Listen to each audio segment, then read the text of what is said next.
கையல் சீரியலில் நம்ம கையில் கல்யாணத்துக்கு சம்மந்தம் சொல்லிட்டாங்க, நம்ம எலியில் கல்யாணம் பண்ணுறதுக்காண்டி. இன்னொரு பக்கம் என்னென்னா, இதான் எனக்கு ரொம்ப ஆச்சரியமான ஒரு விஷயம். எல்லாத்துக்குமே அது ஆச்சரியமாக தான் இருக்கும். எழிலோட அம்மாவும் நம்ம எழில் ஆசைப்படுறாருல, கையில் தான் கல்யாணம் பண்ணிக்கணும் அப்படின்னு ஆசைப்படுறாரு. அவங்க அம்மா ஓகே சொல்லிட்டாங்க, நீ ஆசைப்பட்ட மாதிரி கையிலேயே கல்யாணம் பண்ணிக்க, அவள் தான் இந்த வீட்டு மருமகா.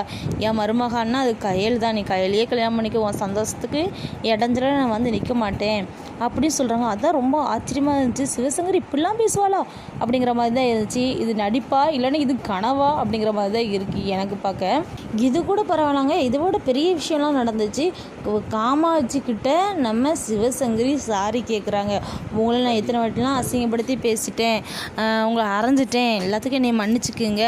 உங்கள் பொண்ணு தான் எங்கள் வீட்டுக்கு மருமகளாக வரணும், கையில் நான் ஏற்றுக்கிறேன், எங்கள் வீட்டு மருமகளாக ஏற்றுக்கிறேன் அப்படின்னு சொல்கிறாங்க. எழில் ஆசைப்பட்ட மாதிரியே கையலுக்கும் எழிலுக்கும் நம்ம கல்யாணம் பண்ணி வச்சுருவோம் அப்படின்னு சிவசங்கரி நம்ம கையலோட அம்மா காமாட்சிட்ட பேசுகிறாங்க. அது ரொம்ப ஆச்சரியமாக இருந்துச்சு.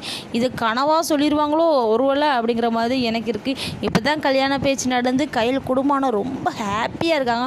பார்க்கும்போது சந்தோஷமாக தான் இருக்குது. ஆனால் கையில் குடும்பத்தில் உள்ளவங்க சந்தோஷமாக இருக்கிற பார்த்தா தர்மலிங்கமும் வடிவும் சூழ்ச்சி பண்ணுறதுக்கான ஐடியா திட்டங்கள்லாம் தீட்ட ஆரம்பிச்சிட்டாங்க. ஏன்னா கையில் குடும்பத்தில் யாராச்சும் சந்தோஷமாக இருந்தாலே போதுமே, நம்ம தர்மலிங்கத்துக்கு சுள்ளுன்னு ஆரம்பிச்சிடும் இல்லையா, அவரோட சூழ்ச்சி வேலையை ஆரம்பிச்சிட்டாருன்னு தான் சொல்லணும். இன்னொரு பக்கம்னா, நம்ம தேவிக்கும் விக்னேஷுக்கும் டைவர்ஸ் ஆன விஷயம் நம்ம கையில் ஃபேமிலியில் யாருக்குமே தெரியாது. விக்னேஷை வேதவள்ளி இருக்கா இல்லையா, திருமணம் பண்ணிக்கோ, அதான் தேவி உன்னை வேண்டான்னு சொல்லிட்டால, நீ உமாவை கல்யாணம் பண்ணி உன் வாழ்க்கையை ஆரம்பி, நீ அவ்வளோ நினச்சிக்கிட்டே இருக்காத, தேவியே நினச்சிக்கிட்டு இருக்காத, உனக்குன்னு ஒரு வாழ்க்கை இருக்கா, அதை நீ வாழு. அவள் அம்மா வீட்டில் சந்தோஷமாக இருக்கா, நீ தான் இங்கேருந்து சோகமாக இருந்துகிட்ருக்க, நீ அவளை தூக்கி போட்டுட்டு நீ உமாவை கல்யாணம் பண்ணிக்கோன்னு சொல்கிறாங்க.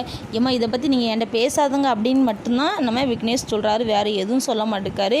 வேண்டாம் கல்யாணம் பேச்சு எடுத்தினா மரியாதை இல்லை, அப்படிலாம் எங்கள் தேவி தான் முக்கியம் அப்படிலாம் சொல்ல மாட்டேக்காரு.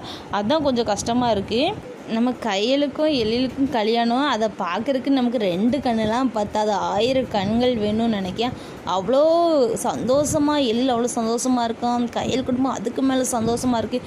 ஏன்னா கையல் குடும்பம் எப்போ பார்த்தாலும் சோகமாகவே இருப்பாங்க இல்லையா, இப்போ சந்தோஷமாக இருக்குது, பார்க்கவே சூப்பராக இருக்குது பார்க்குறக்க.